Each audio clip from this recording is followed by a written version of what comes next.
Welcome, everyone. First thing I'd like to do is ask if people could please put your cell phones on stun or turn them off. We'd appreciate that. I'm Rabbi Jonathan Aaron. I'd like to welcome you to Temple Emanuel this evening. Rabbi Geller and I are honored to be the leaders of a congregation that organized this town hall. And I'd like to acknowledge one of our presidents, Scott Schlechter, who's here this evening. If you please stand, thank you very much. But more than that, we are very grateful to this outstanding panel that we've brought together with our colleagues who have joined us here this evening. Rabbi Judith Halevi, representing the Board of Rabbis. Just do a little wave. Great. Rabbi Yosef Kanevsky of B'nai David Judea. Rabbi Nicole Guzik, Director of Sinai Temple Israel Center. Shep Rosenman from Limud LA. And Rabbi David Eliezri, President of the Rabbinic Council of Orange County. And of course, Rabbi Geller of Temple Emanuel. We would also like to thank the many different synagogues and educational institutions and community organizations who are our co-sponsors. If there are any leaders, rabbis from any of these institutions here, if you please stand and let us acknowledge you at this time.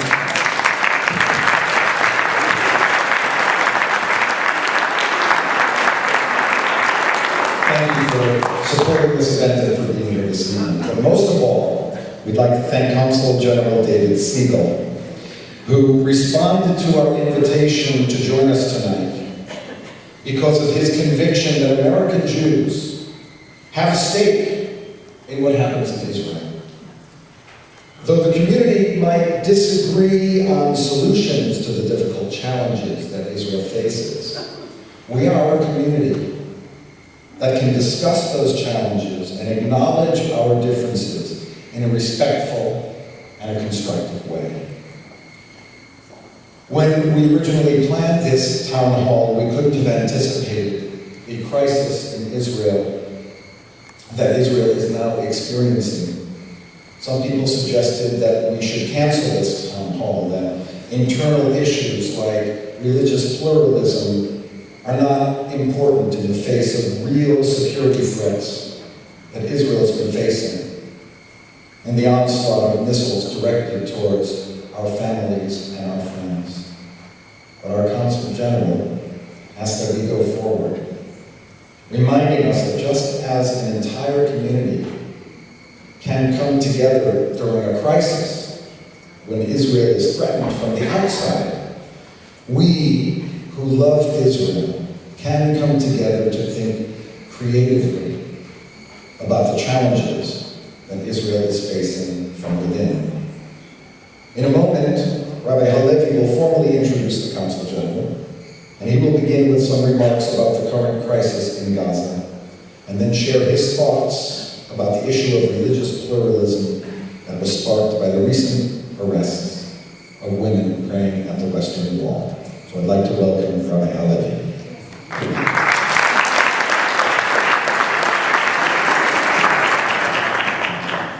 So I would like to thank you for the great honor of being able to introduce Consul General David Siegel. And we are here this evening to explore civil discourse, pluralism, and bridge building between this community and the community in Israel, as we are one Klal Yisrael, and the greatest bridge builder that Israel could have shared with us is David. Let's face it, they'll give you a whole resume. The most important thing is his father was a conservative rabbi. Many all rabbis have children who grow up to be the Consul General. But as such, Consul General David Siegel serves as the guide and bridge builder connecting our two communities, and has done so since he came in 2011 in a way that has been unparalleled. Yes, I need to read to you from the little script because it's important that you know that he served 2 terms with the Embassy of Israel in Washington, D.C., in successive roles as Chief of Staff to 3 of Israel's ambassadors to the United States, Counselor for Congressional Affairs, and spokesperson. In these capacities, which spanned nearly a decade and 2 U.S. administrations, Mr. Siegel was deeply involved in policy coordination with the State Department, National Security Council, and the White House, etc., etc., etc. What's really important is that this human being understands what it is to be an Israeli. He's a commander in the Israeli Armed Forces. And what it means to be an American. He went to school in Vermont. His BA in political science is from the University of Vermont, and he went to the Fletcher School of Diplomacy, Boston. Most important, this is a human being with a heart big enough to be inclusive, perceptive, and to guide all of us across the bridge. That bridge span, in the words of Rabbi Nachman, the whole world is a very narrow bridge. This week it seemed very shaky. The most important thing is not to be afraid. We're not afraid to be here tonight under your guidance, to discuss the tough issues. And we thank you for having the courage to lead us across and to strengthen the bridges between the United States and Israel as one Klal Yisrael. Thank you.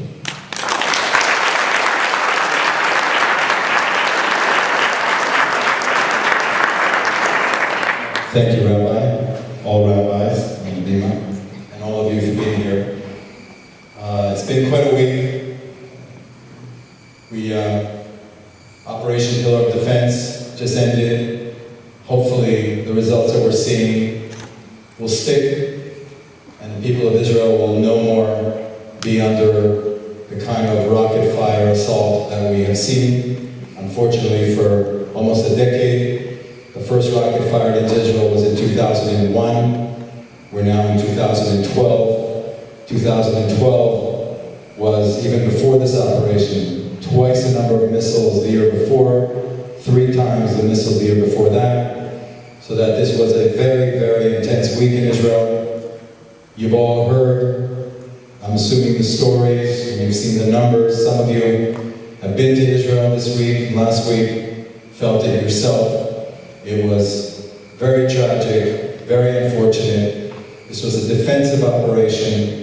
We were able to stop the fire. Hopefully we'll also tackle the issue of smuggling and other issues that directly affect the security of the people of Israel, because 5 million people had to be in bomb shelters or in that vicinity of bomb shelters because the rockets reached Tel Aviv, and for the first time in half a century reached Jerusalem. This was a very, very significant trauma that will be with us for many, many months to come. But hopefully, this defensive operation has brought an end to the rocket fire. We can restore normalcy and peace to Israel South and now to Israel Center as well. Now, there were comments in the community and thoughts about maybe putting off this event because of the situation that we had last week. Our attitude was, this issue is important, you are important to us, this conversation is important to us, and we don't cancel Jewish events. So here we are. And before I start with internal issues in Israel, just one more word. Our hearts go out to those who were affected by this conflict. Our thanks go to the United States for supporting us in this conflict. From the administration, White House, to Congress, to, I don't know if you know, but the governors, all Democratic governors, all Republican governors, also locally and certainly across this nation, came out and supported Israel's right to defend itself last week, and it's a very, very significant moment in U.S.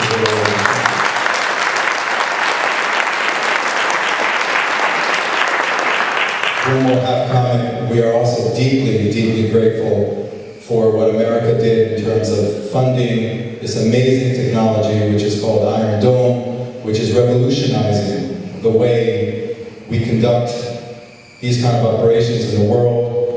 85% success rate in intercepting 421 rockets that would have fallen on civilian communities. This is the fruit of the U.S.-Israel relationship, which is incredible.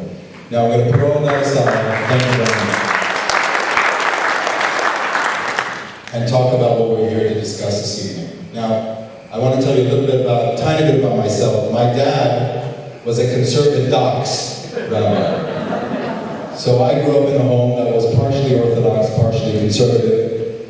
I was sent to an all-boys Orthodox yeshiva until I joined the military at the age of 18. So I went through the entire world of Judaism, from my secular, larger family in the United States to my Orthodox and sometimes ultra-Orthodox colleagues that I grew up with.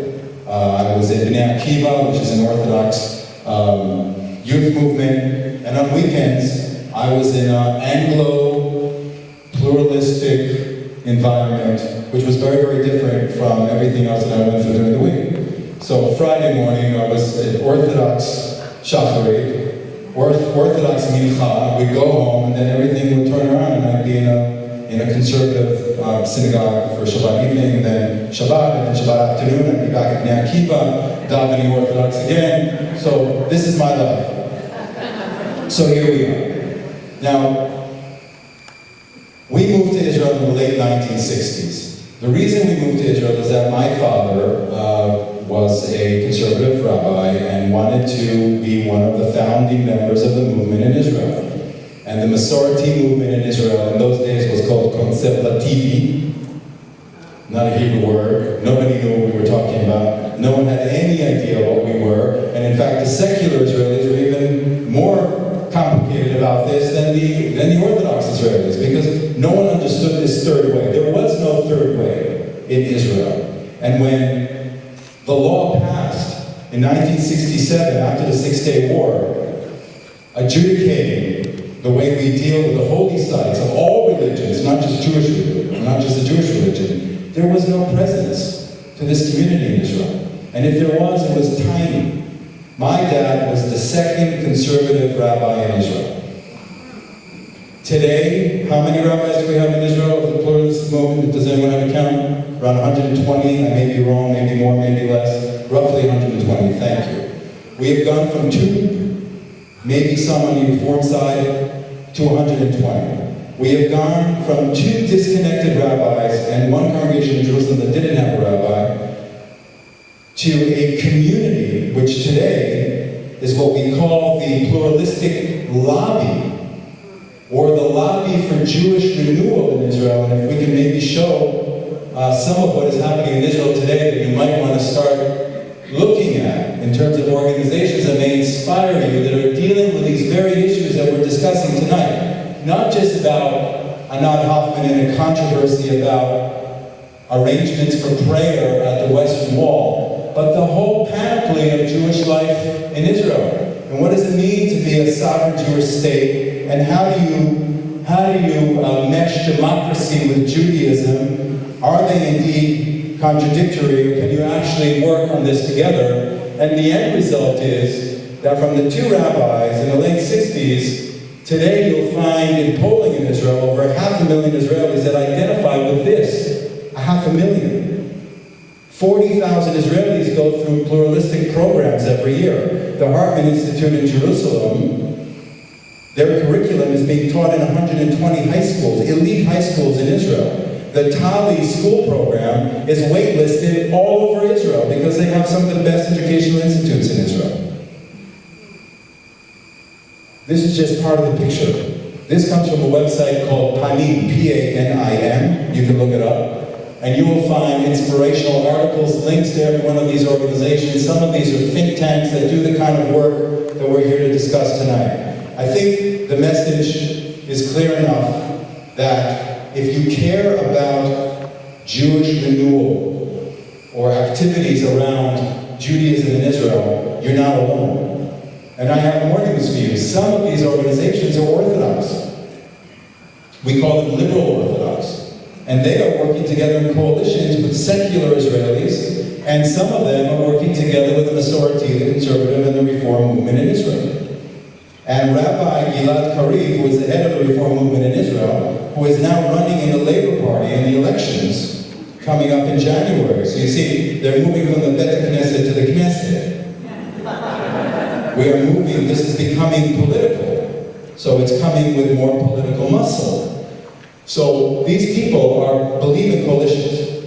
And I think what we need to do in LA, as a model, hopefully for other communities, is to start looking at ourselves as a coalition. We can disagree about theology, but meanwhile we're losing the younger generation that is disconnected. People are alienated or apathetic, and I think what we all share in this bima is a commitment to remain Jewish and to build the next generation as a Jewish generation, no matter what we believe theologically. So this is what we're here for tonight. Now, there's a debate about whether Israel has gotten worse or better when it comes to pluralism. I don't think there's a debate. I simply don't see it.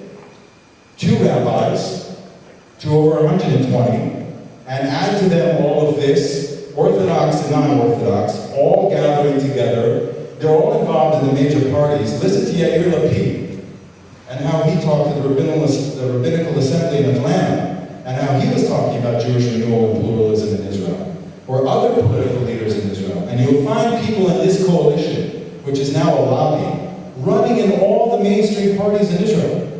In Kadima, in Likud, in Labor, in Meretz, and some also in the Orthodox political parties. Yair Lapid has 2 Haredi people on his list, and they're all running together. Have you heard of Rabbi Amsalem? This is a name that you should learn a lot about. We should all learn about. Rabbi Amsalem is revolutionizing orthodoxy and politics in Israel. Now we'll see what the results are in these elections, and I'm not a politician, I'm here as a diplomat, but I'm sharing with you a reality in Israel that you should know about. All of these organizations need funding. All of these organizations that are dealing with these issues that are important to Jewish America, all of these organizations are open to a partnership with you. So we can debate an Al Hoffman, right or wrong, and we can do that until we're blue in the face. There's still a law that regulates it. That law was passed in the Knesset in 1967. You want to change the law? Get involved politically and be part of this coalition that's trying to change things. Petitioning the Supreme Court, going to the Knesset, trying to change the law, reinterpret whatever needs to be reinterpreted. This has all been done, and it needs to continue. So we're now, right now, in Israel, the latest news that you all know, and I will wrap this up in one moment, is that there's the first non-Orthodox rabbi that will be paid by the state. Now, is that enough? No. Is that a beginning? Yes. Are there further petitions in the Supreme Court in Israel to broaden that from rural areas to urban areas and on and on and on? Of course. Rabbi Gilad Kariv said something very inspiring before he announced that he was going to run in the Labor Party. He said, building a Jewish state is a marathon. If you want to be in this, you've got to be in this for the long term. My final message to you is that Israel is constantly changing, constantly in motion, even in that ultra-Orthodox community that some people are so turned away from. Well, that community is going through tremendous change. There are huge debates in Israel today, and they're critical for Israel's future, not just for the future of our relationship. They're now authentic Israeli issues. Who should serve in the military? How many Haredim should serve in the military? Can the army absorb as many Haredim as each year become available for military service? The answer is no, not yet. Yes, somewhat. So there's a process, and that process is in motion, and Israel's debating it in terms of our own future. So this is where we converge. Your issues, our issues, the future of Israel, the integration of the Arab community in Israel, the integration of the ultra-Orthodox community in Israel. And by the way, ultra-Orthodox women are working. It's the men that is the issue that we need to work on more. So, no, this is serious. And the inverse is the case on the Arab side. There's It's much more of an issue with Arab women not working than Arab men working. So there's a lot to do that is critical to the future of Israel. And that guarantees that these issues will be front and center in Israel's politics. Be part of it. Be inspired by it. Don't be turned away by headlines that argue about what's happening at the wall. Be inspired by all of this motion, all of this inclusiveness, and it's time to bring some of those organizations here and some of those voices here so that you can be inspired by what they're trying to change. This is the real Israel. Israel is constantly changing, constantly in motion. We should all be part of this partnership. Thank you very much.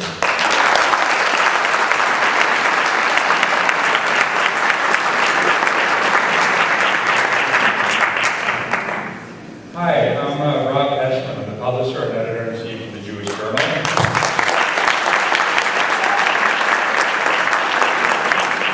I'm not a rabbi.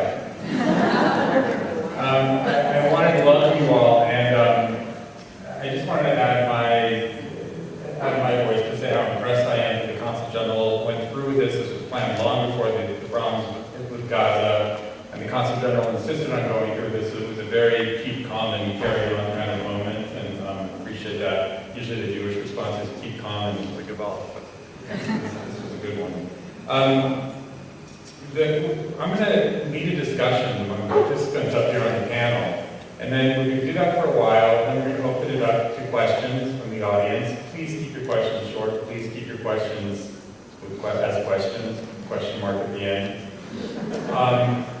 At the end of that, after that, we can conclude this with a few more remarks from the Consul General if he wishes, and then there's some refreshments out there so we could all mingle and carry on this conversation outside. So I wanted to get right into it, and I wanted to start by asking Rabbi Geller.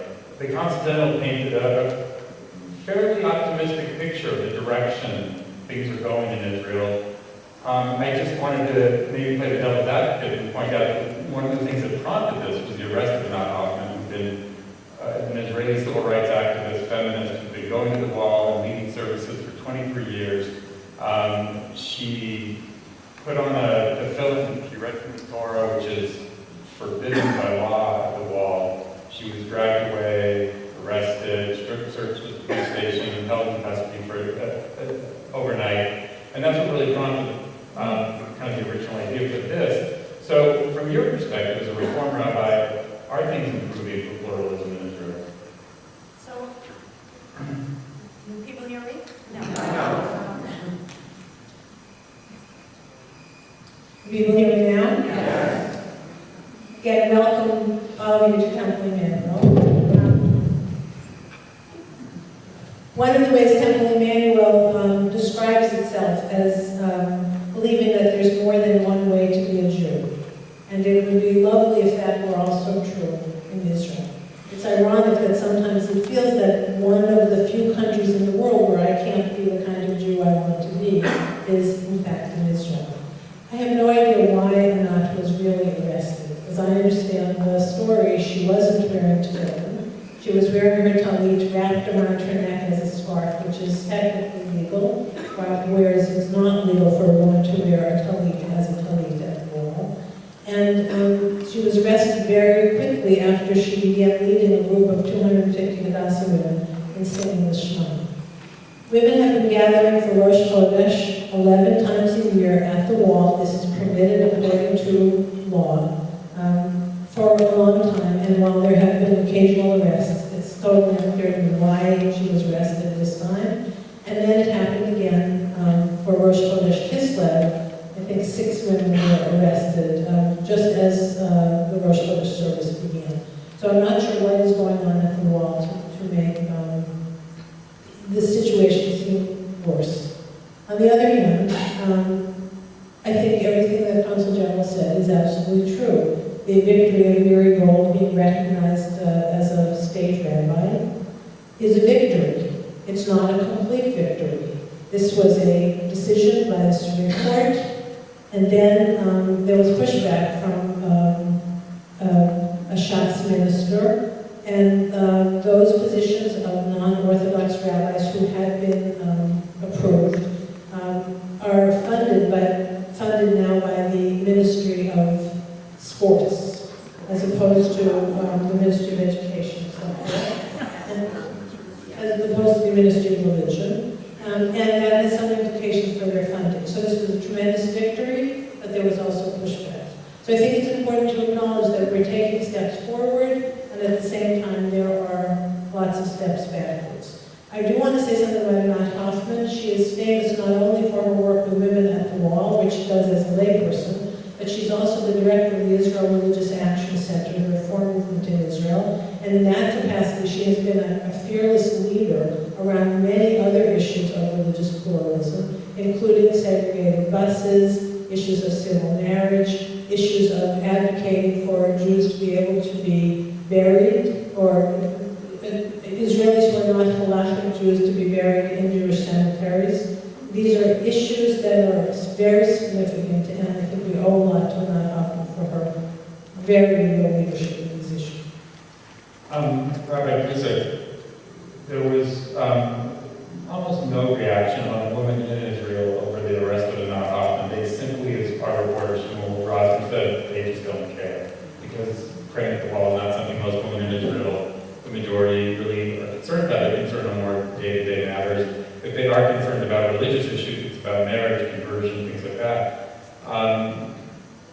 Why does it matter so much to American Jews here, your movement? I think it matters here to our movement because what we're doing is teaching a contradiction to our children. I lead a leadership mission for teenagers every year at Sinai Temple. And it saddens me that when I see my kids, they're 9th graders, so when I see them after their bar and bat mitzvah, I certainly encourage them to wear their talit to shul. And then right before our trip, I have to gather our girls and let them know, just so you know, out of respect, which is a very funny and hard word to say, I'm going to ask you to take off your talis before we pray at the hotel. And so it's hard as a rabbi to teach contradictions to our children. It's hard to ask our teenagers to become involved religiously and socially in our movement. And then when we visit our Holy Land, where they're supposed to be a part of our people, to ask them to do otherwise. And I'm sure we'll speak further, but I think there are major ways that we can take a stance and a change here, right here in Los Angeles. We'll speak further, but I don't think our movement understands the word masorti. I don't think our movement understands the word merkaz. And so later on, I hope we'll have a chance to speak about public relations amongst our progressive strands. Rabbi Eliezer, it's something that, by the same token, the kind of liberalization or the embrace of these movements that the Consul General is talking about, does that, as an Orthodox rabbi, concern you that there may be a lack of standards in this world? First thing I want to just touch about the issue of the wall for one. I feel like the Grinch is still Christmas. And have a beard, the yarmulke, the black hat, the car. I don't know what's going to happen. I know Rabbi Geller's a fine person who's going to protect me. That's what I hope. That's why he's sitting next to me. Yeah, she's going to protect me. A city rabbi protected by Laura Geller. Phil would love it. But seriously speaking, with all seriously, just for a moment, we need to put just put Anat Hoffman in context. Is that there has been a tradition how Jews pray at the wall since King Solomon. 3,300, since the first temple was built. Men and women have been separate. The first temple, the second temple, classically that's the way it's been done, and it's always been according to traditional Jewish practice. When the liberal movements wanted to make a change in Israel, the Israeli Supreme Court designated a separate section of the wall and said you can have non-traditional prayer there. Anat Hoffman can pray there Sunday, Monday, Tuesday, Wednesday, Thursday, Friday, and Shabbos, from sunrise to sunset, with a tallis, without a tallis, with tefillin, without tefillin, any way she wants. So why does she go to the wall to go and do what's name? Because Baruch Hashem, it's very good for public relations. She may have her passionate feeling, but if it's prayer, if it's davening, she feels a tremendous inner feeling, that she has another agenda over here. And by the way, the wall doesn't let a lot of things go on. For instance, I spoke to the chief rabbi of the wall a few weeks ago, and he told me, I don't let the Ger Rebbe run his tish, which means the leader of the Hasidic movement, Ger, which has tens and if not hundreds of thousands of followers in Israel cannot make a table and do a public event there because that's also not done on the wall. He doesn't provoke. So there was an historical compromise about the wall. And let's be very honest. If you would put up posters in Jerusalem that there's an area of the wall where men and women are praying mixed, and it's not according to Jewish tradition, and you want to get a crowd, you can get a couple 100,000 people any Monday, Tuesday to protest. But the Orthodox community said, you know what? We don't agree with this. Live and let live. Anat Hoffman says, I'm going to come dafka. And I find, independent of the disagreements between the liberal movements and traditional Judaism, and by the way, the word ultra-Orthodox is a very offensive term. I don't know why you're ultra if you happen to follow Jewish tradition law. I don't know if there's ultra-liberal. I don't know why there should be ultra-Orthodox. That's another conversation. But the point here is that there was an effort here to compromise. The only ones who compromised were the Orthodox. They didn't bother the services that they didn't agree with for philosophical and theological reasons. And they said, live and let live. The only one who's trying to break the traditions that go back to King Solomon is Anat Hoffman. So today, I just want to interrupt on that point, since Rabbi Geller is protecting you, I wanted to respond to that. It's been done that way since time immemorial. Why change it, Rabbi Geller? First of all, things change, and sometimes they change for the better. And while it's true that Robinson's Arch is a compromised place, Robinson's Arch does not have the same emotional valence as the actual Kotel. And if that is a solution, maybe the real solution is the area that we consider the Kotel, the plaza, maybe there should be 3 sections. A men's section, a women's section, and a mixed section right there. As opposed to the women being down the way, praying, yes, it's technically the Western Wall, but it is not the emotional Western Wall. I think the question for us is, what does Israeli public space mean? And to whom does it belong? And who should control it? I just want to bring Rabbi Kanevsky in. Is there a way to square the circle, and also kind of talking in a larger context, but not just the wall, which is one issue, and as I said, as we kind of agree, maybe symbolic, but in the larger issue, is there a way that you can see to integrate more liberal stream of Judaism into the civic role in Israeli life, in the public square? I mean, there are remarkable things, as the Consul General has said, remarkable things that are happening in Israel with regard to secular yeshivas opening, with regard to Israelis gathering at the port of Tel Aviv on Friday nights for Kabbalat Shabbat. And that's not an isolated phenomenon. It's all over the country. And what the reason that these things are blossoming is that Israelis who do not identify themselves as being Dati and will not use that word to describe themselves have come to the recognition that for Israeli society to have coherence, and coherence isn't a luxury. When you're under fire, generation after generation, coherence is survival. The society has to understand who it is, why it is, what it's fighting for, what it stands for, and there's a growing recognition among non-Dati Israelis that this coherence is going to come through an embrace of Jewish learning and Jewish practice, not in an orthodox way, but through Jewish learning and Jewish practice in a way that is very much organically, intuitively theirs. This is the exciting thing that's happening.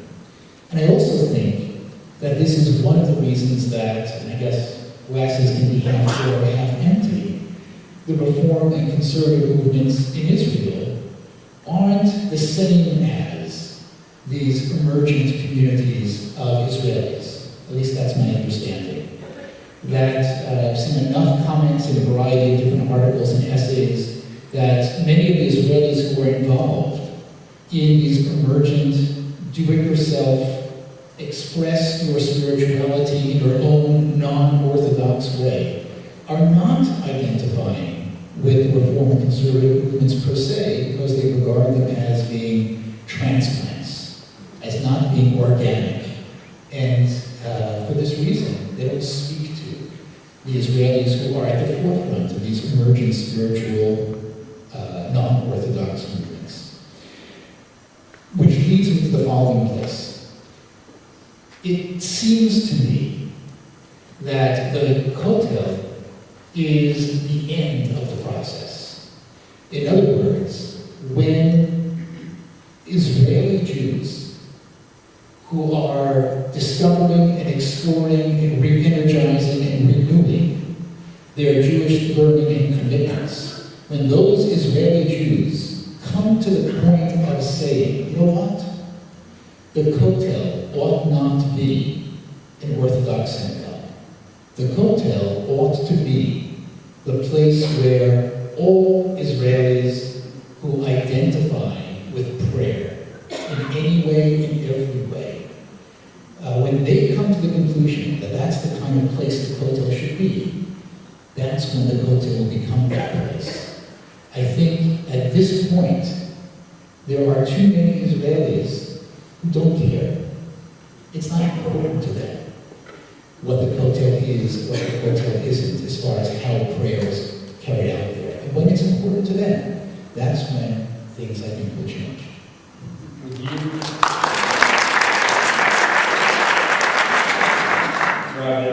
would you agree with that vision? Is that the vision you subscribe to, or would you say that's a diminution of the tradition of Judaism? First thing we have to understand something about Israelis, and especially if you look at the most interesting recent surveys, that religiosity among Israelis is growing. And in Tel Aviv, there is 550 Orthodox synagogues and there's one Reform temple. That's secular Tel Aviv. So people are voting with their feet.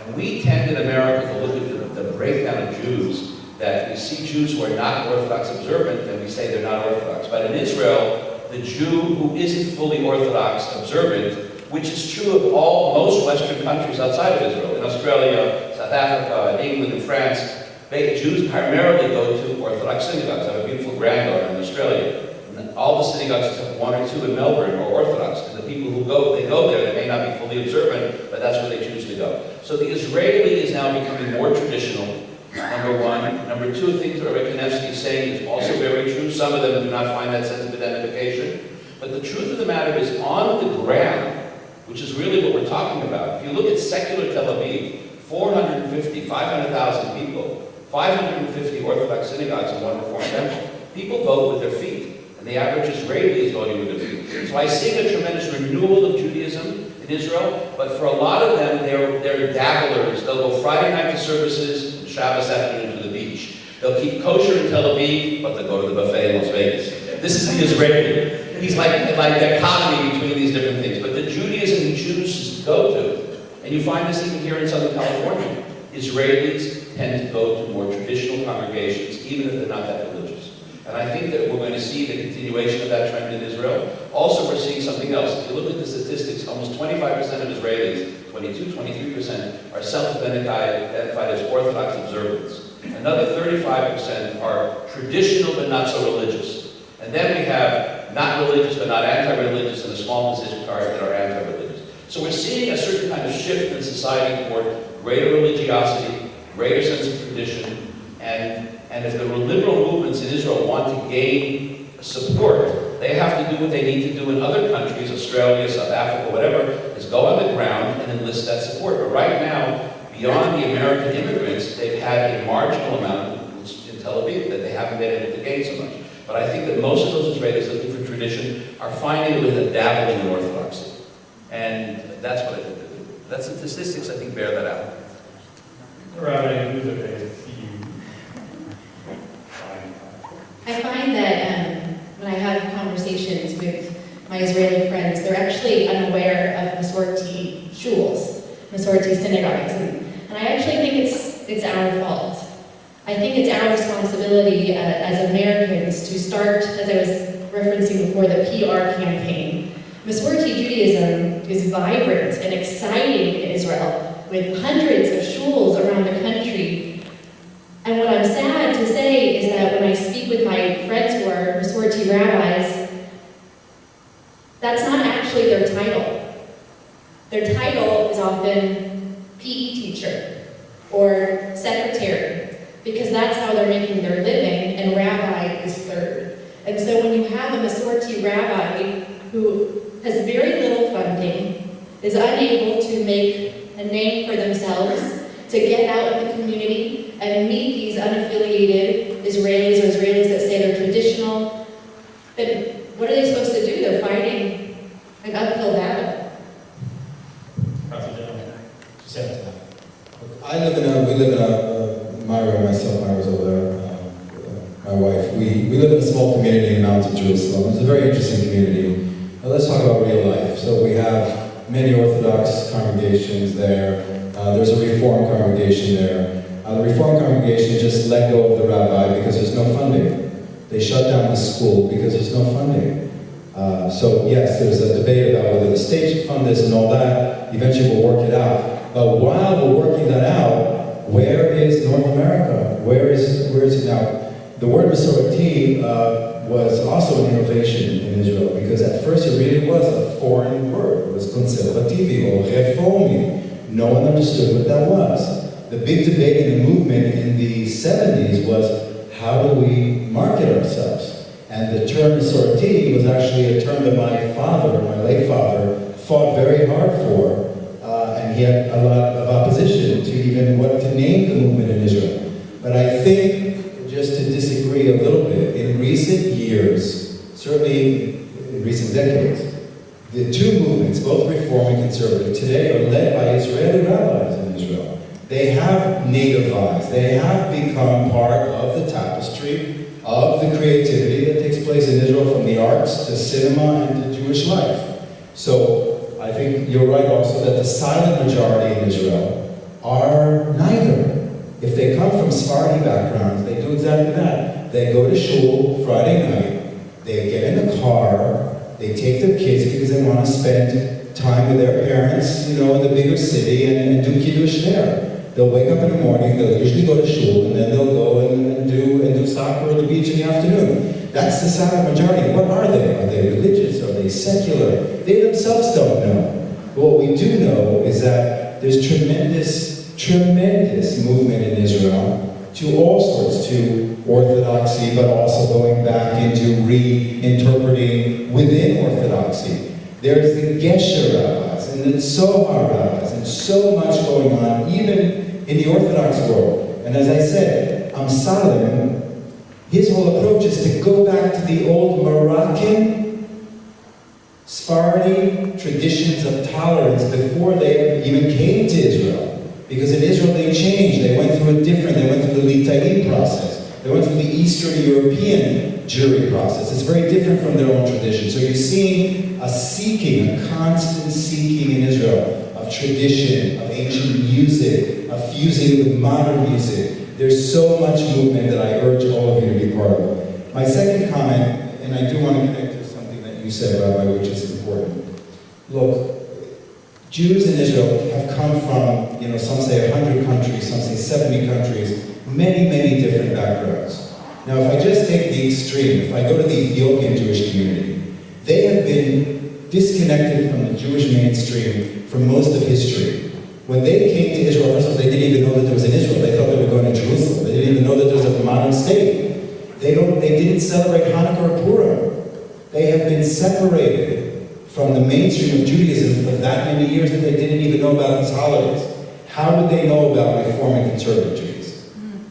So when you think about all the ethnic groups in Israel, people from Sephardi traditions, people from other countries that don't share the tradition of a bat mitzvah, having a talis on, this is a classic clash of cultures, and it takes time for a culture to accommodate change like that. And I think it's reflected also in the law and in the courts. So we're seeing a slow but steady process that is changing things. Again, back to Anan Hoffman. If every month they go and they challenge the law, because the law passed in 67 and the regulations that were passed in the early 80s say that the way you pray there is based on the local practice as determined by the rabbi of the kotel, right or wrong, change it through legislation. If you change it through civil disobedience, there is a chance that through the clash of rights in any democracy, the police will come in and intervene. This is what we're seeing. It's month after month.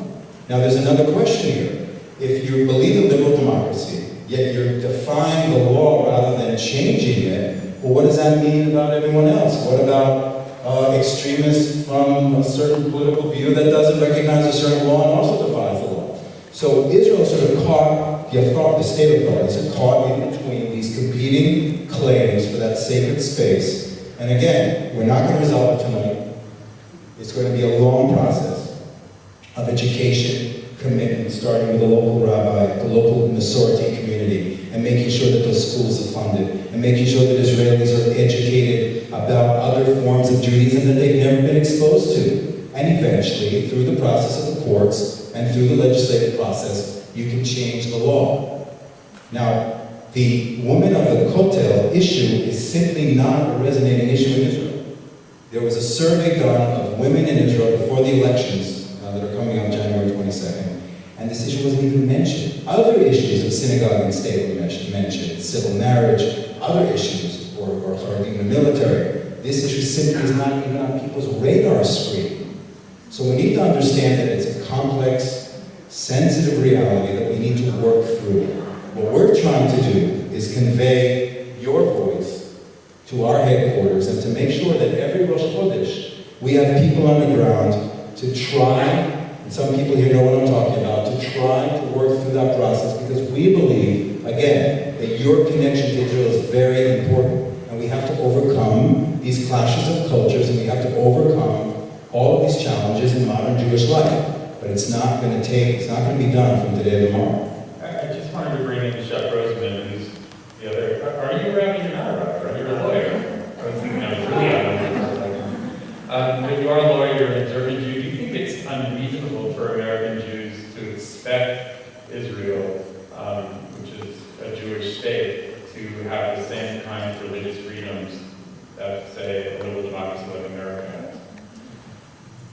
It's a great question. Their constitution is, they do not have a constitution, so the entire legal structure is different. And in this way, it is, you're right, unreasonable for us to expect them to have a certain sense of freedoms that we have, because the premise is entirely different. It's also that much more complicated because their legal system is constructed of layers. It's not just in the United States. You have statutes, you have a constitution, you have statutes, and you have case law. In Israel, you have to often refer not only to Israeli law, but to British law, and Turkish law, and rabbinic law. So the layers of complexity that are involved in the Israeli legal system just don't apply here. But the same layers of multiculturalism that require subtlety in dealing with people of different denominations, different culture, you have it in spades there. And so in that way, the American community can comment on it, but not from a legal perspective per se. Yes, Laura. I agree with Rabbi Kanevsky that change will really happen when Israelis want things to change. But I do want to remind everybody that Anat Hoffman is that Israeli. She was born in Israel. She, while educated here at UCLA, she has lived in Israel. And when she prays at the wall, she's really praying. This is something that is real for her. It's not an act of provocation. So I think that it's important to publicly acknowledge that.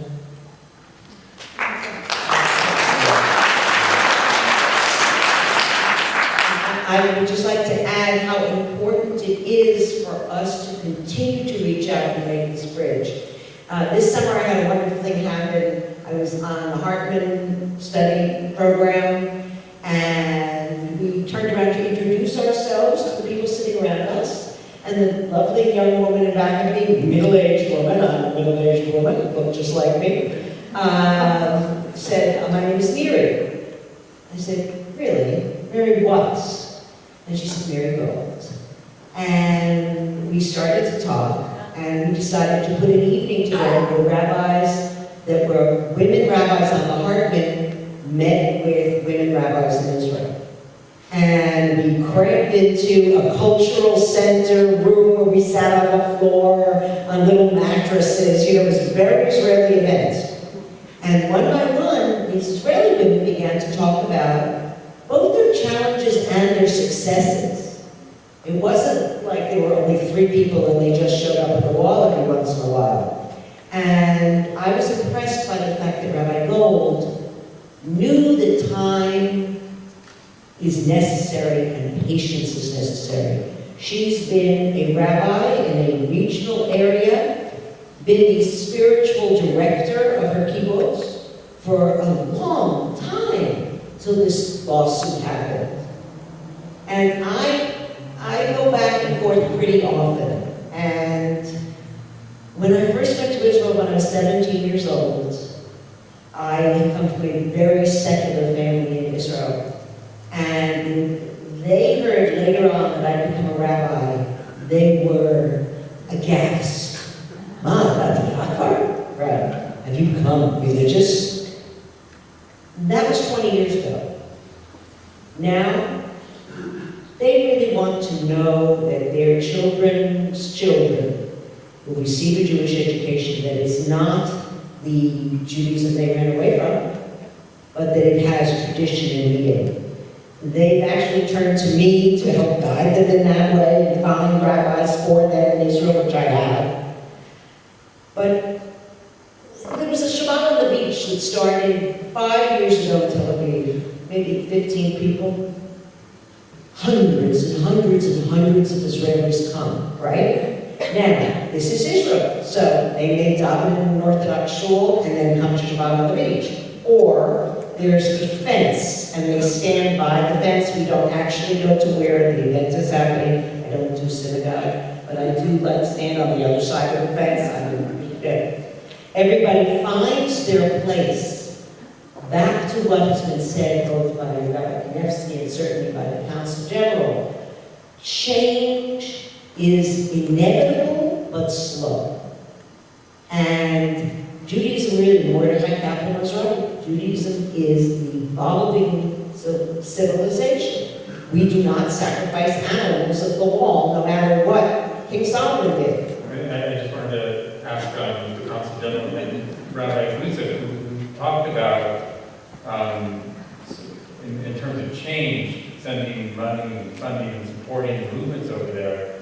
But I wonder what Rabbi Levy is talking about and others, that there seems to be a more indigenous Israeli form of Judaism that's building, that's growing. At the same time that even in America, the standard movements, Reform, Conservative, Reconstructionist, Orthodox, those labels being less and less here, why should we be so concerned about funding them over there? Maybe the next generation doesn't really want those labels, want those structures. Because whether it's called reform or Mitkademet or conservative or Masorati or a think tank that is dealing with the critical issues of Jewish identity in modern life, it's all one, it's basically one tapestry, it's one continuum. If you want to bring change in a structure, and think about last summer, think about the socioeconomic demonstrations in Tel Aviv. There is a very, very vibrant civil society in Israel working on change in all sorts of levels of life, and it's actually very exciting because people are taking ownership over their citizenship in Israel, whether it's cottage cheese prices or the way you practice Judaism. In the older Israel that I remember growing up, the religious life was left to the religious. Secular was ideologically secular. This is part of the problem. When Israel was recreated in 48, it was a very heavy hand of a socialist, secular, which after the Holocaust, when those remnants of religious Judaism came to Israel and wanted to recreate themselves, they were actually threatened by the Jewish state at the time. So we need to understand the background to all of this. It's coming to be what it is because it seems to be forgotten that the very decision of who would control the law was a political decision in 1967, and the fight between labor, the Ministry of Interior, and the Ministry of Religious Affairs, and Ben Gurion and company made a political decision. Consul General, you want to talk to the history of that? Of the Mefitza, of the wall, if it didn't exist before, then... Well, there was a Mefitza before also. It during the British and Turkish rule, the pizza was put up, the Turks would tear it down sometimes, the Jews would put it back up, the British would tear it down sometimes. A friend of mine was arrested for blowing the shofar at the wall in the 1930s and went to prison numerous times for that. The tradition was historically that men and women always prayed separate in the Temple Mount from the time of King Solomon. That's a historical fact. And again, there was a historical compromise made here, where two sections of the wall were set up. So therefore, and the Orthodox have not interfered with the non-traditional prayer done by the non-Orthodox, even though the non-Orthodox may not be so happy with the locale, etc., but the Orthodox have followed the compromise. I think that's itself interesting. And the fact of the matter is that there's a strong Israeli consensus, I think, for traditional prayer. The majority of Jews in Israel go to Orthodox synagogues. That's where they choose to go. If you count membership the way you do in America, you go to shul at least once a year and give a few dollars. I mean, 60-70% of the population, when they go to shul Yom Kippur, they choose an Orthodox synagogue. That's where they go. And so therefore, that was the consensus. There is now a formal chief rabbi of the wall, who's also chief rabbi of the other holy places. And I want to state what I said before, is I spoke to him a few weeks ago, and he told me there's many religious Orthodox groups who want to do religious events at the wall. He doesn't allow them to do it either. It's not just not optimal. There's a lot of other stuff, but they're not getting arrested every other week. If I could just add to your question, it is a political decision. It is a decision by the Knesset, by the parliament, and political decisions can change. I had the fortunate experience of spending about half my time in Israel. I can tell you can fill that sheet twice. Can you introduce yourself? Did you hear him? Okay, speak right into the mic. Sorry, identify myself? Yes. Yeah. My name's Larry Weinman. I blog sometimes in the Jewish Journal. Just speak very loud. close, move close to it. Hello? Better? Close. Hi, my name's Larry Weinman. I blog on the Jewish Journal. I've met with probably half of these people. I've davened with them. I've learned with them. I've spent chagim with them. I can tell you the least thing they care about is whether they're called Orthodox, Conservative, or Reform. They receive here, hardly anyone knows about them. They get no funding from the movement because they're not part of a movement. The rabbinical students that come from the various movements don't interact with them. I'll stop from the podium and just ask why you think that is. Private answer.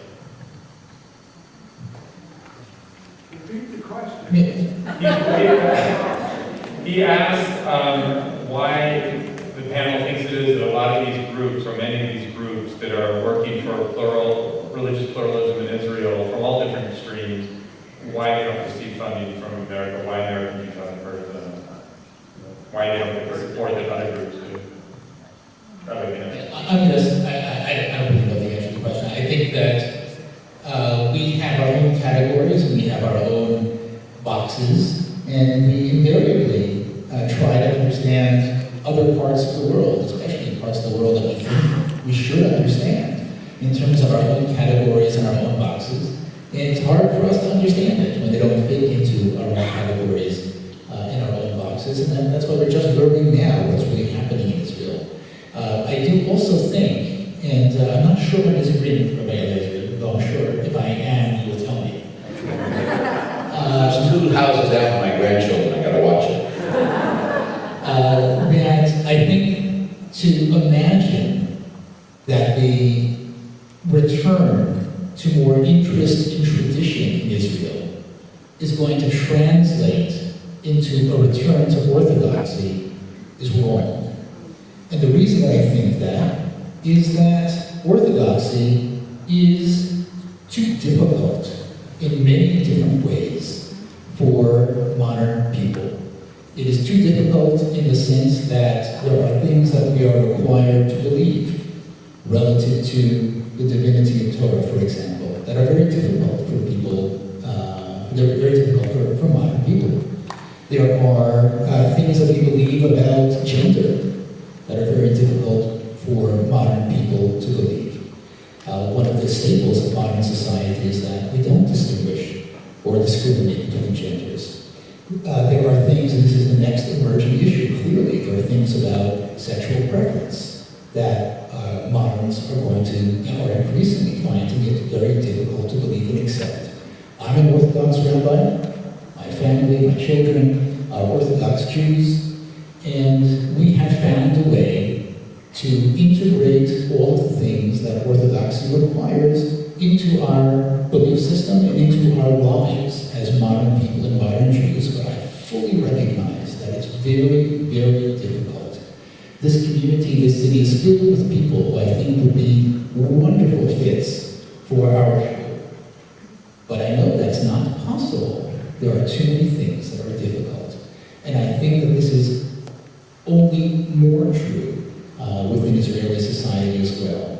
And it's important to recognize that these are two different things. A return to Orthodoxy is one thing, that's a Baal Tshuva movement, and we're aware of that. And this re-embrace of tradition and learning and Jewish literature and Talmud study is something else. It's not a return to Orthodoxy. It is the creation of an Israeli Judaism. Yes, ma'am. Hi, I'm Sue Hockford, and I'm chairman of the board of overseers of Hebrew Union College, Los Angeles. So I'm really happy to be here. I'm also the mother of a female rabbi and the mother-in-law of a male rabbi in Nashville, Tennessee. So I have a little bit of history in all of this. But my question actually is probably to Rabbi Glazer, because as chairman of the board and as executive governor of the board of governors of the Union College, we just a week ago Thursday ordained 10 rabbis in Israel for Israel. Now I would say 9 were for. I didn't turn it off. I didn't turn it off. I'll talk about it. 9 were for Israel. 9 of the rabbis and the 10 are for Israel. The 10th one actually is for South America, and we're really proud of that. So I'm having a little problem understanding when you say that most of the Israelis are turning to Orthodoxy, because that's not what I'm finding, that's not what I'm finding in my trips there. I'm really delighted that we have, as you said, the government has finally recognized to fund somebody outside the Orthodox movement, and I think we're making great strides there, and I think I'd like you to address I think that. that there is growth and reform in Israel, but at the same time, if you look at the studies, and I'll be glad to take you to maybe parts of Israel you haven't been to. We can go on a tour together, that could be a very easy experience. But the fact of the matter is, I disagree with Rabbi Kadevsky, which is not surprising. That I think that many of the people that are engaging in a more traditional kind of context. The question is what's going on also within Orthodoxy, which is we see a great diversity. We see on one level the more hardline Lithuanian style of traditional Orthodoxy, which is much more insular. I come from a different end of the community where I deal 98% of the time. I live in Orange County, would you believe? Yorba Linda, Richard Nixon's buried just down the block. I didn't know he was Jewish. No, Robin asked me to pray for him, but it didn't work.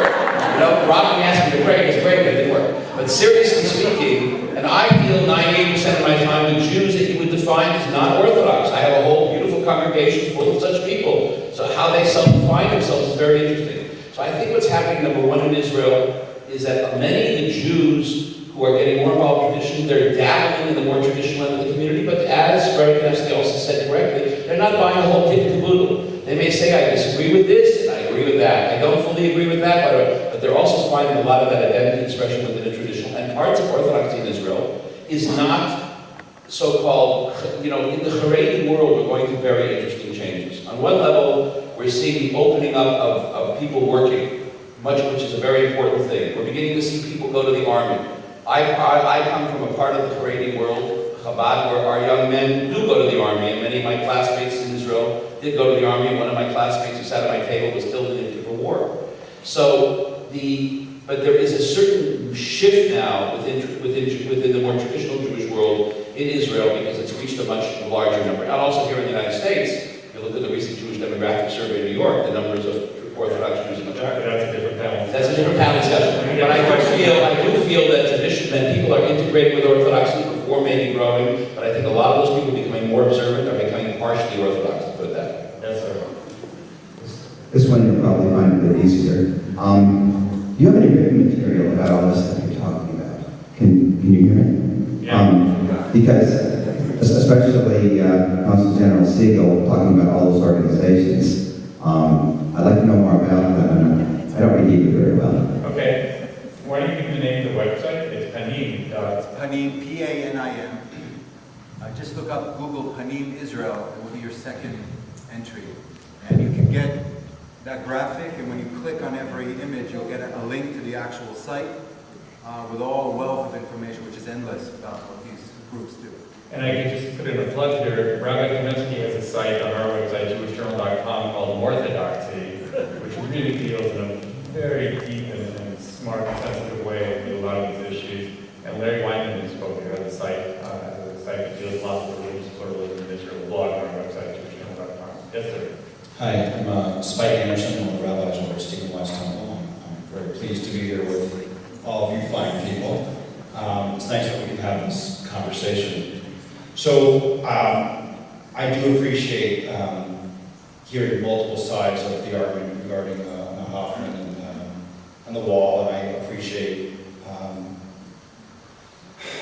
the cogent presentation and how different compromises are made in ways that perhaps we didn't realize before from an Orthodox point of view. I guess what really has bothered me about this, I feel like we've been hearing about Mme. Hoffman getting arrested for doing this for a while. So she's no stranger to the wall, and she's no stranger to this action, whether it's because she feels it in her neshama or because there's some PR and fundraising that comes with this. I don't think they're mutually exclusive. It probably is all there. But when I hear reports that she's strip searched after being arrested, and I would highly doubt that the rabbis who are coming from other sections and trying to hold their tables in the middle of the kotel being strip searched after they're brought away. I mean, this is not addressed to Rabbi Eliezer, by the way. This is disgusting.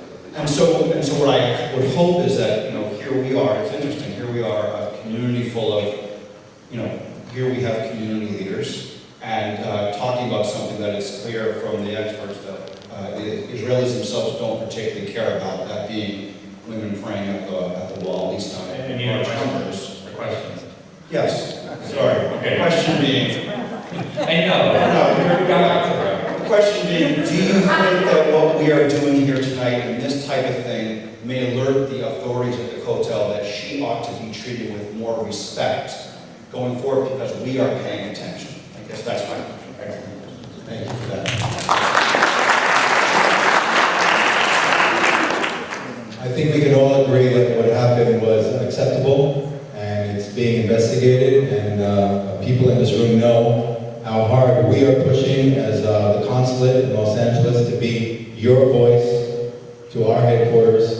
This is the second or third month that we've been very intensively involved in what's happening, including, again, having people on the ground, educating the police, speaking to the rabbi of the kotel, trying to ensure that as this occurs every month, and it will occur every month, that it's handled in the best way that we can achieve, and that these kind of things don't happen again.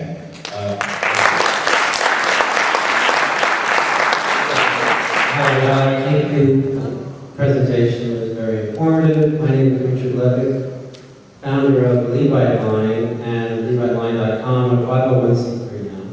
And I am a former Jew, and I identify as Levite. So I am called to pray for Israel, and I do. Okay, any questions?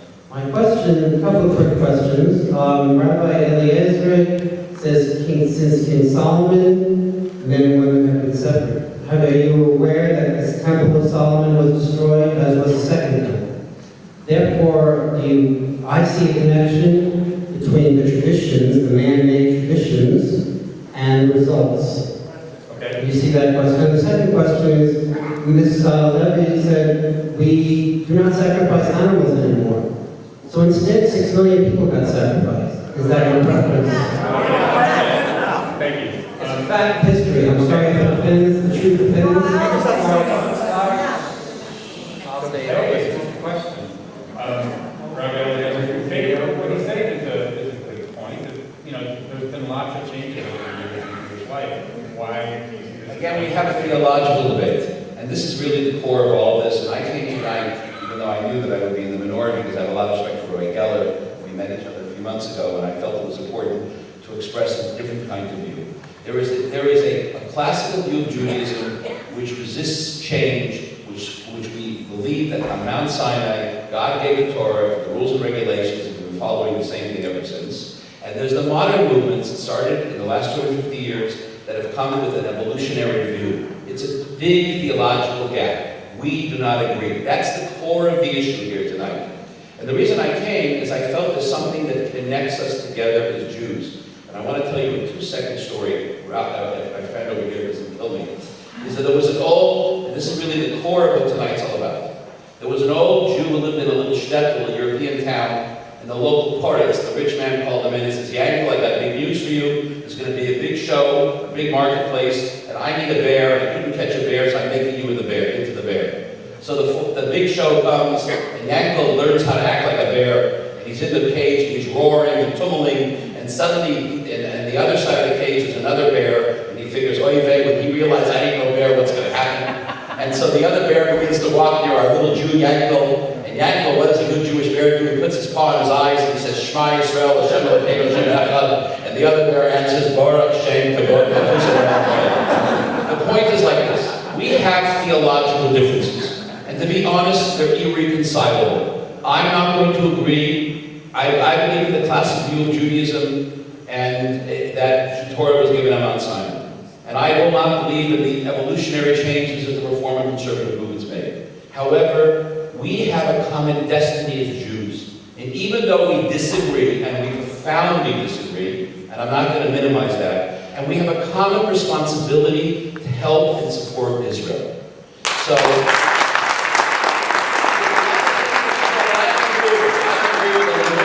which I wrote about in the Jerusalem Post. Rob didn't publish the piece. I had to give it to the Jerusalem Post. I'm trying to plug, you know what I mean? And the fact is, I don't agree with a lot. I didn't agree with the disengagement, which brought around the disaster we had. But at the same time, what I believe we have to stress here in America, with all the respect we're not hot, is not the issues we disagree with, but the issues that we do agree with. Because our support to Israel is imperative. And I came here tonight, even though I knew I'd be in the minority, because I have respect for Rabbi Geller, and I felt this was an important place to air this, but there's something that connects every one of us in this room together, which is more important than our differences, and really, and our connection to Israel, especially at a time where Rahman al-Islam, when God forbid, when poor Miri Sharf, a 26-year-old Chabad educator, plus the other 4 people that were killed, a pregnant woman who came from India to visit her family and have a child, was killed by a missile from Gaza, we know it's really important. So we disagree, and we have to learn to live together.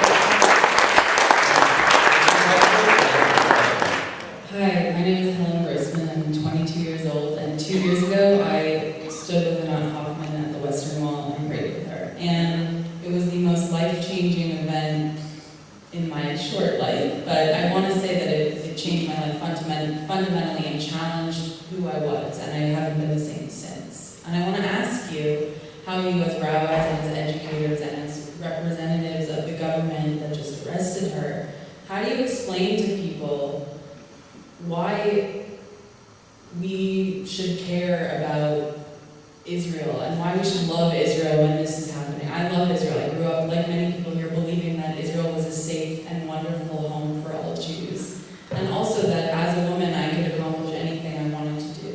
So how do you reconcile those? And how would you tell people, how do you respond to people when they ask you about that? Who wants to take it first? Robert, can I?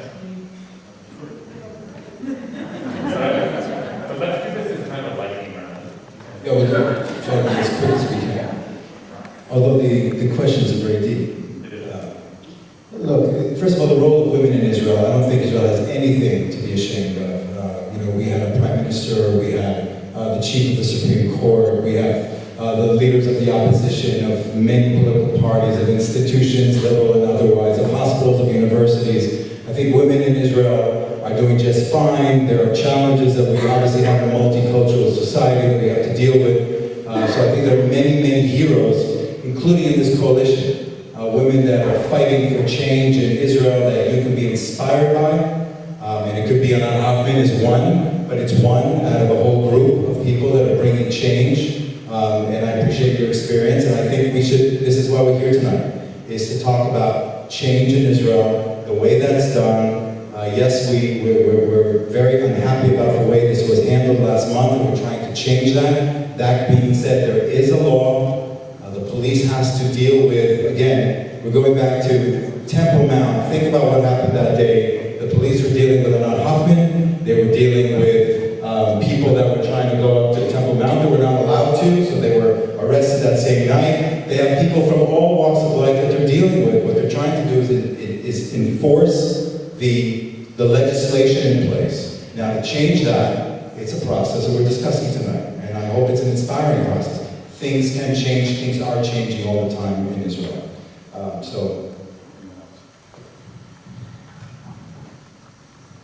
The state of Israel is the greatest project that the Jewish people has embarked on in the last almost 3,000 years.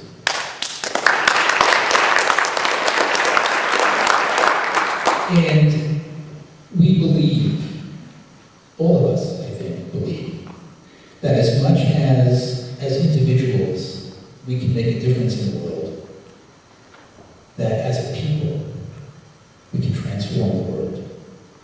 And being Jewish is about believing that the Jewish people can do this, and the Jewish people, these days and with God's help forevermore, is the state of Israel. If you want to be a part of Jewish destiny, if you want to be a part of Jewish transformation of the world, Tikkun Olam, it's via Medinat Israel. It's just the way it is.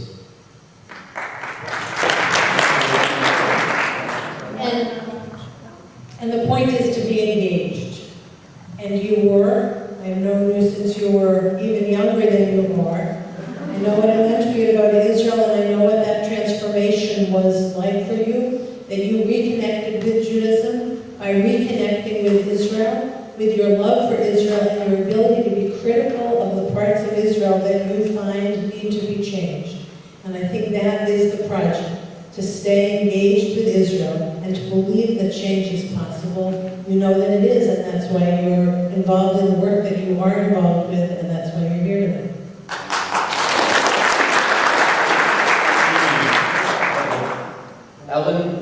Helen, the land of Israel is God's gift to the Jewish people.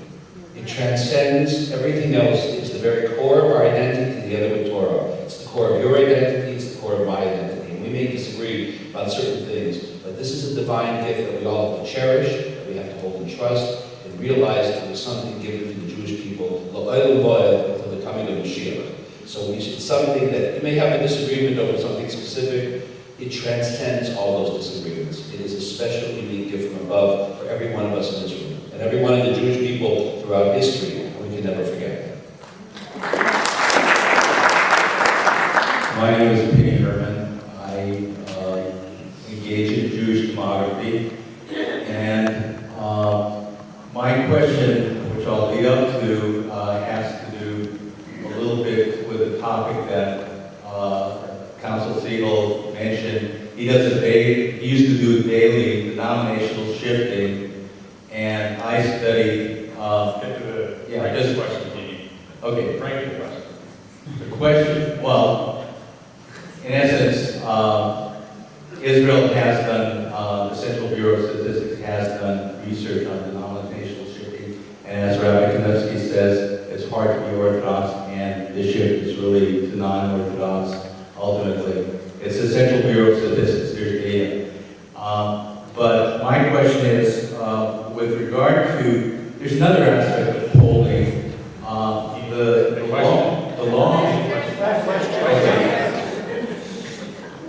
law in Israel basically says that anybody who insults or hurts the that's when the police is called. When it's not that there's one rabbi or the rabbi at the wall. The rabbi at the wall can't see over the mechitza. What often happens, as Emanuel has explained, is okay. My question is why women who are ultra-Orthodox and notify the rabbi of the wall don't have a greater communication with women who are non-Orthodox. There's, in essence, the dynamic is that... Okay, I got to interrupt. Does anybody want to talk about this process here?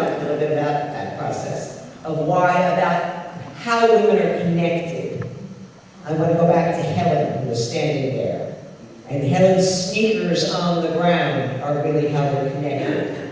And so it is not a question of who makes a phone call. People live, you know, demographic bubbles. But every person in this room, I believe, has been in Israel, or you wouldn't be in here tonight. And in your process of being there, you make a personal connection. So those women, when Helen goes, she meets people and maybe goes to Shabbat Shigra. Shabbat Shigra, Orthodox, right? There's a mechitza down the middle. Only it's very small and women can sing. Shirah Chadashah, Shirah Chadashah. And the change then happens across those borders. Shirah Chadashah started 5, 6, 7 years ago, not more than that, Tova Hartman. And I don't know, it could be longer. It is a large group of men and women praying together, and women's voices are heard. It spreads. Hundreds of people come now. So the people who are going to make the phone call, of course there's going to be an ultra-Orthodox woman who's going to be offended, or there's going to be, look, we have a range. But the more everybody in this room visits and goes and participates and lets their kids go and doesn't cancel when something happens and they decide not to go on that trip, change happens. I wanted to throw in another question, and maybe Chef, you could answer this, and then some other people on the panel. If you really start to see this change happening, and you start to see the changes even at the legal level where they really have to happen for them to take effect, do you worry that the very Jewish character of Israel, the Jewish character of the Jewish state, will be legislated away? If you Ben-Gurion, when he instituted these laws, said that if you don't go for the strictest interpretation of Jewish law in civil life, you will split the house of Israel in two. Is that a legitimate worry? And it goes back to something Rabbi Kanevsky said about continuity. I think that people are always going to worry about the slippery slope. Right. And so it goes to the issue of what limits you place in whichever direction you're going. And to the flip side of Rabbi Halevi's response to your question, you have to recognize that even if any of us wants change to go in one direction or the other, there are going to be limitations that can't happen. So in the context of Anat Hoffman, we're talking about women's position in a public space. It's very different than what happens in a private space, where the government is not legislating how women are dealing with their talmutot or their tefillin and leading a service in a private area. But in this particular context, there's a history to overcome, there are cultural issues to overcome, and part of effecting change in any of these contexts is understanding the limitations, understanding the sensitivities of whoever is on the other side of your position, either way. There's another element in the room, and that is the issue of Zionism. We have to understand that the Haredi parties and individuals are wonderful, passionate, serious, self-sacrificing Jews. But they're not Zionists. And if you are not a Zionist, you are not invested in the flowering of the state, qua the state. And if you're not invested in that, and all that you're invested in is your religious doctrine, and I'm not saying that that's a negative thing. We should be invested, all of us should be invested deeply in our religious doctrines. But if you don't have the Zionist piece, all of the tendencies to want to see people coming together and people being an integrated society, you don't have those desires, you don't have that point of view, and it's a whole other thing. I just to give you, share with you a little bit of that. So, when Golda Meir was the Prime Minister, and we instituted state television for the first time. So the big debate in 1967 was, would there be television on Shabbat or not? Okay, so you know that what did the government decide? Does anyone know what Golda no TV on Shabbat. It went to the Supreme Court, it was overturned. Now turn on your TVs in Israel, not on Shabbat. And you will find that there are 600 satellite stations coming from all over. It's not even a matter of discussion anymore. So the country changes, society changes, the laws change, sensibilities change. Today, many places of culture open on Shabbat. And it's not even an issue anymore. I mean, it may not be liked by certain elements in Israel, but the public space in Israel has changed progressively over the years on countless things, and even the private space. Civil marriage today, if it's not allowed in Israel, then you have twice as many Israelis going to Cyprus to get married now than a decade ago. It's just reality. So we need to look at how society is changing and see how the laws and this discussion fits the changes that we see, both in this community here and in the community. We're going to get another question. Hi everyone, my name is Maya Paley. I'm with the National Council of Jewish Women in LA, and I also have a blog with the Jewish Journal. It's called Women Rights. Is anybody here not? I'm also the founder of this coalition advocating for African asylum seekers. It's called Right Now. So a lot of you would probably have interacted with me in some way. Two questions. One is I'm getting mixed messages about our role as American Jews. What I'm hearing is Consul General Siegel saying we have to give money, we have to support these organizations. But I'm also hearing, wait, the process is slow, change will happen. Do we or do we not, as American Jews who are donating tons of money, who are super engaged in Israel's future, do we or do we not have a right to ask Israel, to ask the government, and to advocate for women's rights, for equal rights, for democracy, and for freedom? I want that answer very straightforward. My second question is, what would be so wrong, and this is, I might get a lot of, I don't know, anger from people, but what would be so bad about the separation in Israel between temple and state? Right now, we're in a situation where women a lot of women aren't able to get a divorce because the rabbis or the men decide not to give them. I have aunts in my family who are not able to get a divorce from abusive husbands. So what would be so wrong with doing that? For me personally, I feel like it will maintain the Jewish values and the Jewish culture in that country.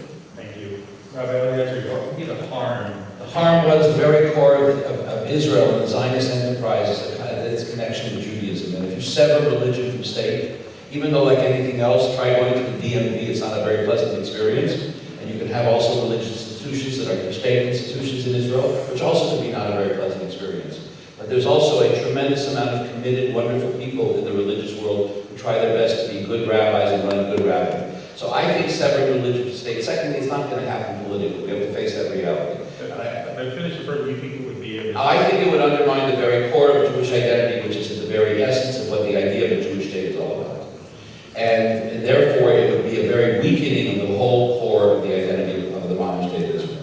You can't, the American model, we as Americans, and I realize this as both an American and as a person who lived in Israel for 5 years, we see things within the American context. We think maybe it should be like that over there. Well, things are different there. And I don't think the majority of Jews in Israel would go for such a separation of those two things. It's something that American Jews maybe want to impose on it because they want to see the country a certain way. I also wanted to say one other point about the Haredi world, which is important to understand, that Rabbi Knesset mentioned. The Haredi world is going through tectonic shifts right now. The Haredi world, basically, the question was, how do we deal with a secular Zionist state in 1948? And they said in a state that in many times was waging a war against classical Jewish values, because the socialistic Zionism in 1948 is not the traditional Jewish Zionism. You know, when you saw Bibi Netanyahu, he recently made, I watched 2 speeches that he made recently at the conventions in America. Behind him was a code of Jewish law. And Ben-Gurion didn't have the code of Jewish law behind him. Until Menachem Begin, there wasn't the mezuzah on the office of the prime minister. So there's a big change going on. So the Haredi world said, parts of the Haredi world said, step back, I want nothing to do with the secular Zionists. Other parts of the Haredi world, my part of the Haredi world, said, we don't like everything about it, but we're going to be involved with society. The modern Orthodox world, the religious Zionist world, said, we want to be active partners with that society. Now that segment of the Haredi world that stepped back is beginning to step forward. And what we need to do is encourage the integration, and I'm not using the word ultra-Orthodox intentionally, as I mentioned before, it's an offensive word, of the traditional Orthodox community into the mainstream society with respect Just like we need to have an integration of the mainstream society with respect to more traditionally Orthodox. And we need to find a compromise in this issue. We need things like Nahal Haredi, like the arrangements of the Air Force, and other things like this, to encourage this segment of the Haredi world to step back, to step forward, and be more engaged with the broader society. We're seeing the beginnings of this right now. My segment of the community is very engaged with the broader society, and I think we need to encourage this more. Can I just say that the majority of Israelis favor civil marriage. I do think it is possible to separate temple and state and keep the Jewish sense that Israel is Jewish. Consul General, let's talk about civil marriage, because these are, we talked about the ball run. Some of these are extremely serious issues, like civil marriage. We created a story in the Jewish Journal about a woman who couldn't be chief of soldier. She died, she couldn't be buried in the Jewish graveyard, because the rabbi wouldn't recognize her as Jewish, she was from Russia. And many others that may get issue. But these are serious issues.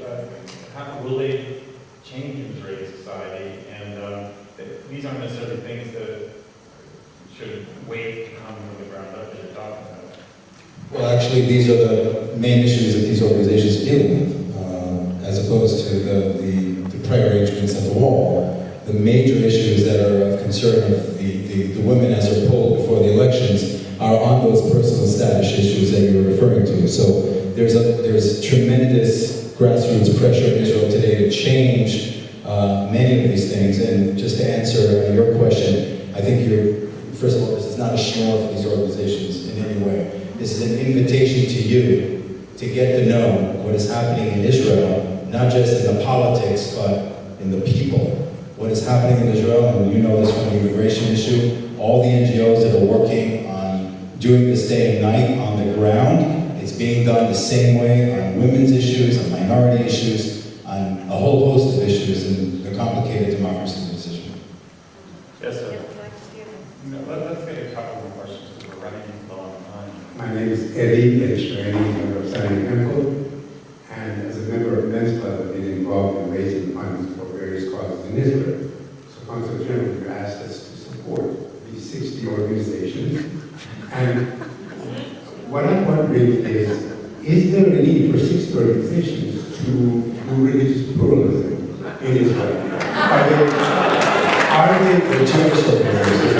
they actually interfering with each other? I mean, I'm just thinking about the logos that they've created here. How many thousands of dollars it costs to do that? Is there a way to really focus and get something done rather than different organizations taking it?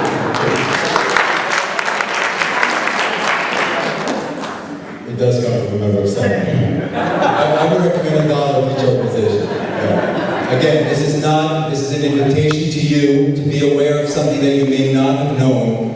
It used to be like in the old days when we said that Israel's a startup nation and no one knew what we were talking about. Well, now people do know what we're talking about because most of the community focuses on those headlines that we wake up in the morning and we fire up those computers, we look at the New York Times, and we look at Haaretz in English or whatever we look at, and we don't see any of this.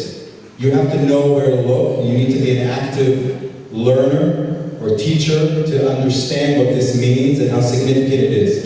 If Israelis today are being polled, and 500,000 Israelis, which is almost 10% of the Jewish population, are saying to you that we believe in this coalition and their message, which includes Masorti and reform and all these things, it means that things have changed in Israel, at least from the days when I was a kid and there were 2. So it's just a fact that these organizations are significant and they're growing in stature and they're running in the coming elections. And there are hundreds and hundreds of people that are what we call the mitpakdim, they're joining the political parties. Look at Likud today, they just had their convention, they just made a series of decisions, 60% of the people voted, you know that 40% could be people in this room. So there are ways of being involved politically in Israel. And again, it's an invitation to you, not to just say, oh, you involved, and Hoffman again, but to realize that all of Israeli society is open to you, not to fund, but to know that they exist, to visit them, to be inspired by what they're trying to do in the grassroots change that's taking place in Israel from the bottom up as well. Okay, last 2 questions. Yes, ma'am. You were before me. Okay, so I drove down here from Thousand Oaks right before I first want to say thank you to the 2 Orthodox rabbis who came.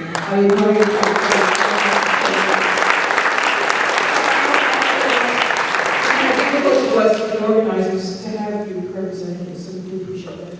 I just wanted to say, as someone who's very involved in the free speech movement, and the women's movement, and all those movements, how personally insulting it was, just on the emotional level, to see how often mistreated. I'm not Orthodox myself. Maybe one day I'll learn how to read the Torah. But if someone has gone to the effort to reach that level of accomplishment, how can she be? It's like a personal insult to women that have become accomplished in their own fields. I was a lawyer, we have female rabbis here, we have all kinds of female professionals in the audience. It's such an anachronism to us to all of a sudden be said, no, you can't do this. By birth, you can't do this. I just wanted to give you a moment. I realize it's painful and it's difficult. And I think that one of the things we need to do here is understand that we have, and that's what I debated about coming tonight, not coming to my David Siegel called me today, and I said I didn't come. I told Dr. Geller I wasn't going to come. I thought he was going to shoot up and go take corral, and I really got shot. But seriously speaking, there is an honest conflict here over ideology and philosophy and theology.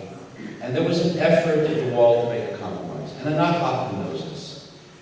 But at the same time, just like in the Orthodox world, we need to learn to respect the spiritual quest that's going on in the liberal part of the Jewish world, even though it's not in the context that we are comfortable with. At the same time, which is something which I believe is very strong, and the fact that I live in Orange County, where, thank God, the Reform, Conservative, Orthodox rabbis get along pretty well. We agree to disagree in a very civil kind of way, much better than Los Angeles. Why do they have to schlep a guy from Orange County to come here?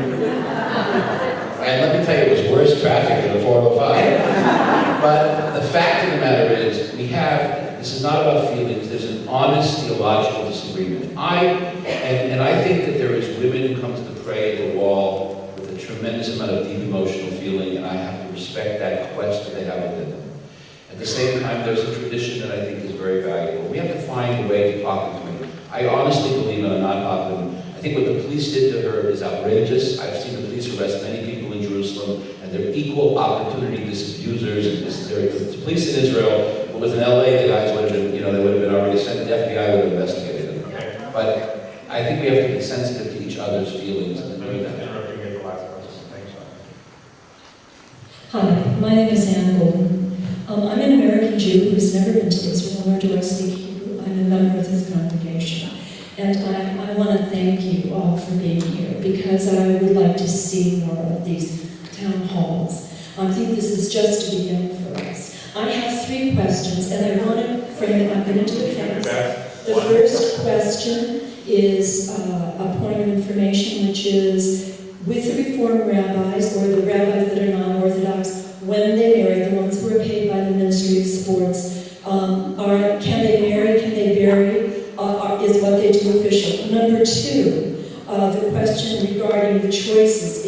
If there is not, it seems to me that if there's a range of people attending the Orthodox services, but not really being satisfied, I wonder if there weren't a bigger menu of options paid for by the state that were legal, if you wouldn't find people leaving the Orthodox schools and finding any number of other places to worship in the spectrum. And the other thing I think many of us American Jews are concerned about is extremism. And to say that we disagree is the starting point, and it's true, but I would ask you to have more town halls than what that disagreement, because for those of us American Jews who care about Israel, whether you call us Zionists or not, who care deeply whether we've been there or not, whose identity for generations and thousands of years is Jewish, I want to ask where it says, when we talk about translating, going back to original text, there's a division of men and women up there. Okay, I just want to do that.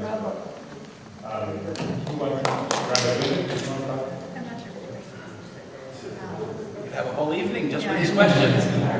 We should have another meeting just about these questions. In regards to your second question, if there was a greater menu of options, if there were more Masorti shuls, or I think greater publicity, if Israelis knew that Masorti shuls offered the kind of Judaism that speaks to them, then yes, I do think that there would be a greater attraction to these synagogues. Tzipi Livni spoke to over 200 conservative rabbis at the Rabbinical Assembly a few years ago in Las Vegas. I know it's kind of a funny statement. But she stood in front of us and said, I feel so comfortable with you. I had no idea how comfortable I would feel praying with you, eating with you, discussing with you, etc. I have a feeling that that's the statement of many, many more Israelis. How comfortable they would feel if they were praying in the Sorti Shul. How comfortable they would feel knowing that the Sorti Shuls offer special needs B'nai Mitzvah programs, no matter what denomination you associate yourself with. So, very much so.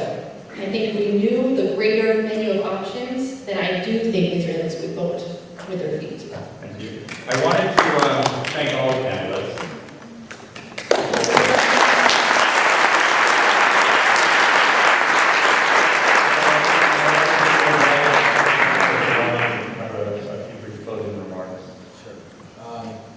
I want to thank you all for coming tonight and the panelists for being here. I think it's a very important conversation. If I could just indulge you, who in this room feels that this issue is a very important issue in your life and your identity and your community? The issue that we're talking about tonight. Jewish life, Jewish identity, relationships.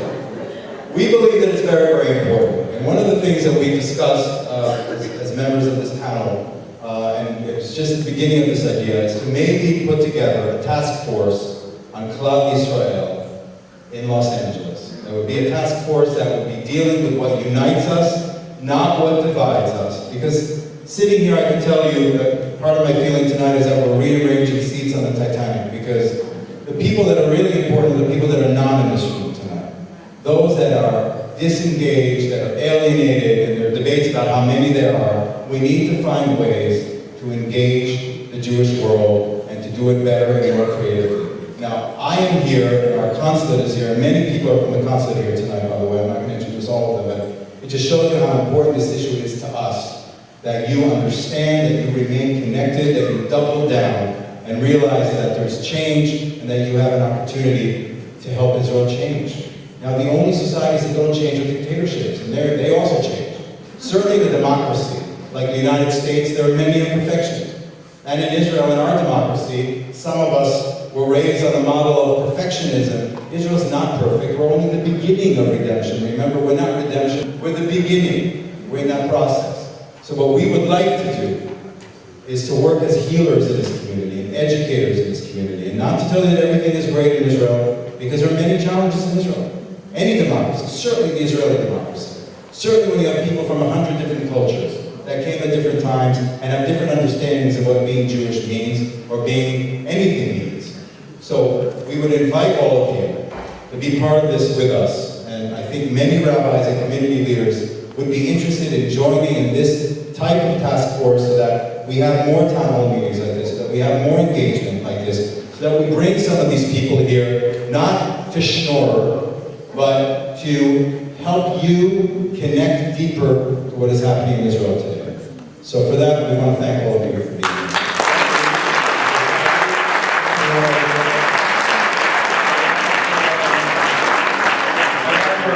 There's cookies, and then you can see this and pass this video along. It'll be posted on jewishjournal.com, and we're going to conclude with Cantor Yonah Pedro singing Hatikva, so please stand. Please join me.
Yerushalayim, Yotam